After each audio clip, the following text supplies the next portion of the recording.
So I recently had someone comment on one of my videos, if rice is so bad, why are the Chinese so thin, right? Well, the Chinese are not as thin as you think. From 1985 to 2015, there was a massive spike of obesity in children. And I'm not even talking about being overweight. I'm talking about classified as obese. For boys, it was an increase by 14 times. And for girls, the obesity increase was 11x. That's crazy. I mean, the Chinese once were considered one of the leanest populations of the entire world. Now it's ranked second behind the US.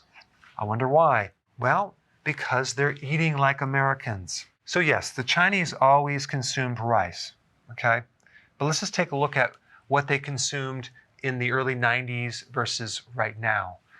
It was a lot less sugar, 1.7 kilograms of sugar.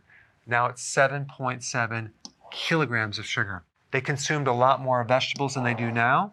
They consumed fish, a lot of seafood. Food was primarily boiled as compared to now it's fried. They consumed more fermented foods like natto, miso, kimchi. Now it's a lot less. And the Western food and beverage companies help shape the science and public policy on obesity in China. So the recent trends in America of consuming soda, is actually going down. So the beverage companies now are marketing heavily in other countries like Mexico and especially China.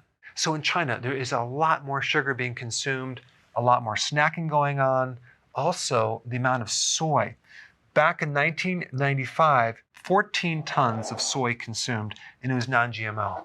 Now it's actually 70 million tons, with the majority of that being imported. And most of it's going to be GMO. China actually produces half of the world's pork, and most of the pigs are fed soy. So in summary, the Chinese are not getting thinner, they're getting fatter. And it's not because of the rice, it's because of the sugar and the refined carbohydrates. And the soy products are also contributing to this problem as well. Hey, if you're liking this content, please subscribe now, and I will actually keep you updated on future videos.